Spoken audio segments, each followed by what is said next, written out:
The Battle of Britain marked Hitler's first major failure, but in practical terms, it did not alter his strategic plans.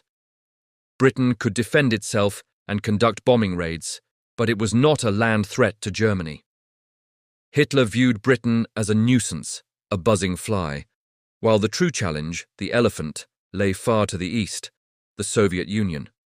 By the spring of 1941, Hitler was focused entirely on destroying the USSR. On June 22, 1941, Adolf Hitler launched Operation Barbarossa, initiating the largest military campaign in human history.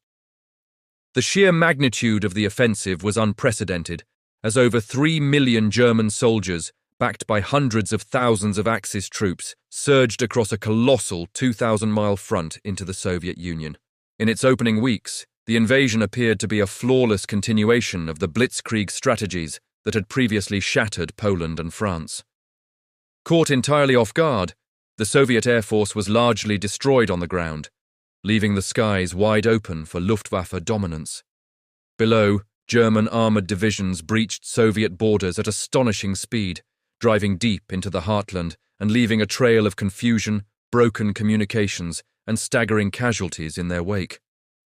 As the Red Army's defences crumpled under the initial onslaught, it briefly seemed as though Hitler's gamble was paying off, and the entire Soviet state stood on the precipice of a total and rapid collapse. Underpinning Hitler's staggering gamble was a deeply ingrained ideological confidence. He firmly believed that the Slavic populations, Russians, Ukrainians, and Baltic peoples, were biologically inferior and inherently incapable of mounting a sustained defense against the German master race. Furthermore, he viewed communism as fundamentally fragile, convinced that its Marxist roots rendered the state politically hollow and racially doomed from within. In his mind, a swift and decisive victory was not merely a military probability, but an inevitable biological certainty. Driven by this conviction, the German offensive plunged into the Soviet interior along 3 primary strategic axes. Army Group North pushed through the Baltic regions toward the symbolic cultural capital of Leningrad. Army Group Center surged directly across the vast plains toward the ultimate prize, Moscow. Army Group South swept across the rich agricultural lands of Ukraine toward Kiev.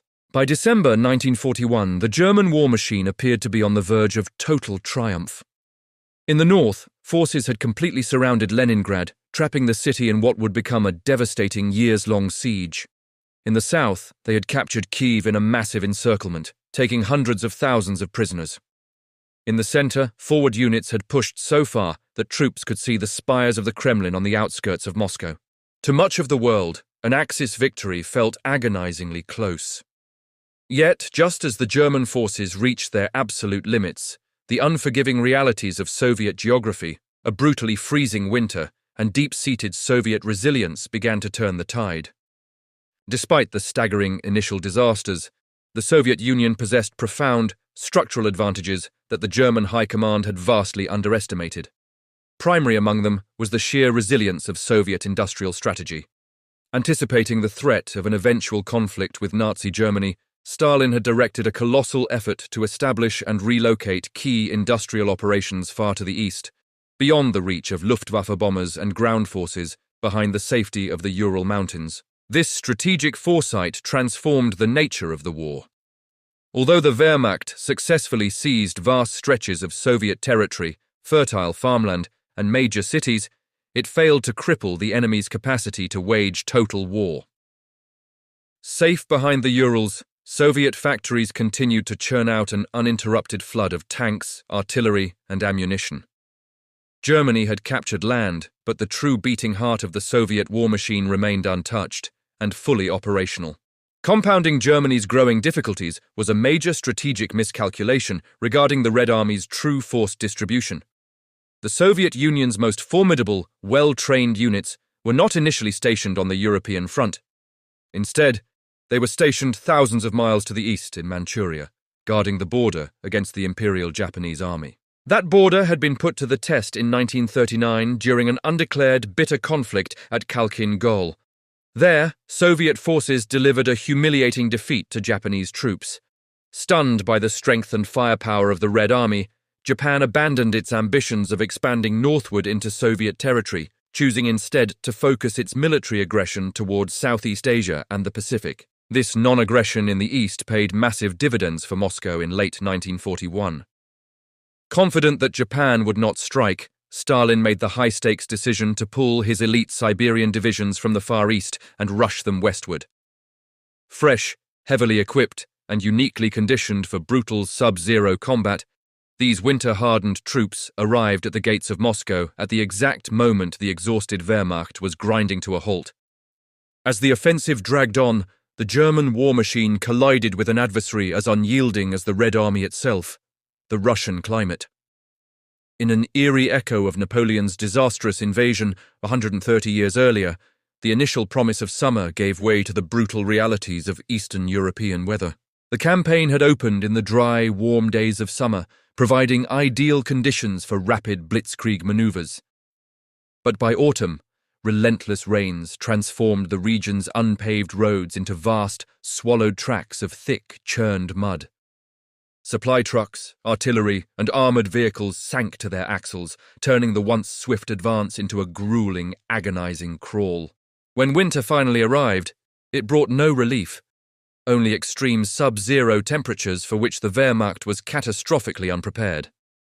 Engine oil froze solid inside tank engines, weapons jammed, and soldiers clad in basic summer uniforms suffered rampant frostbite and hypothermia.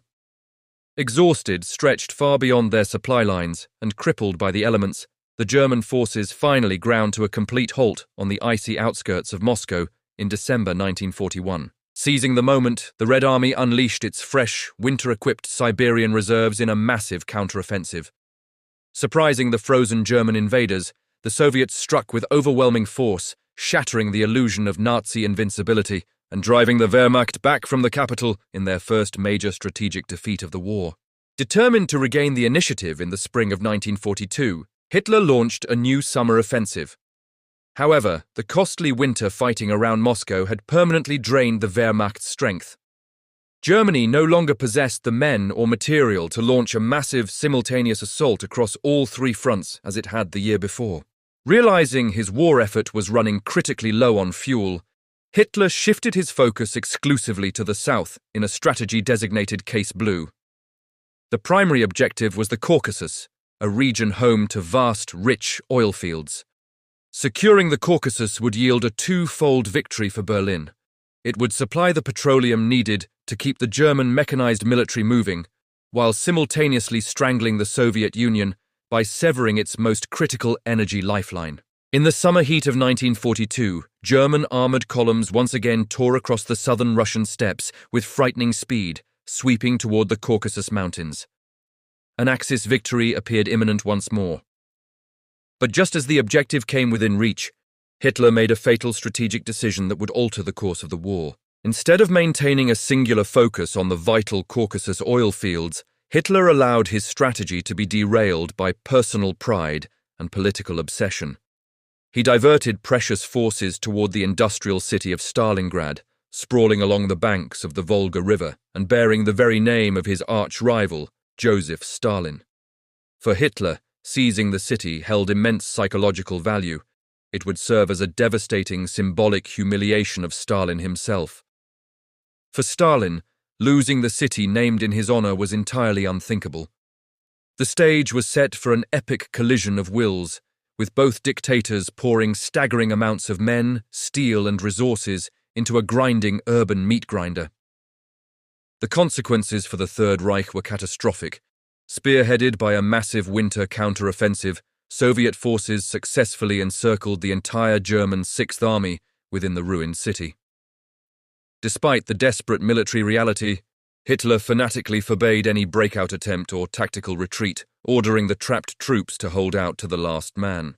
By February 1943, starved, freezing, and utterly abandoned by logistics, the remnants of the German forces surrendered.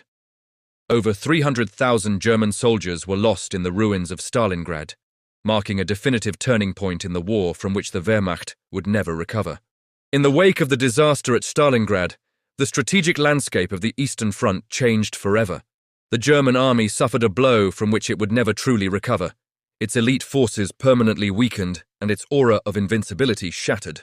With the Axis forces reeling, the Red Army decisively seized the strategic initiative. From January 1943 onward, the Soviets launched a series of massive, relentless offensives, steadily grinding down the remaining German defences. Though the Wehrmacht fought fiercely, it was systematically forced into a desperate 2-year retreat across thousands of miles, pushed back through Russia, Ukraine, Poland, and ultimately into the heart of Germany itself, culminating in the fall of Berlin in May 1945. Because it broke the spine of the Nazi war machine and set in motion the unbroken wave of Soviet advances that ended the Third Reich, Stalingrad remains widely recognized as the definitive turning point of the war in the East.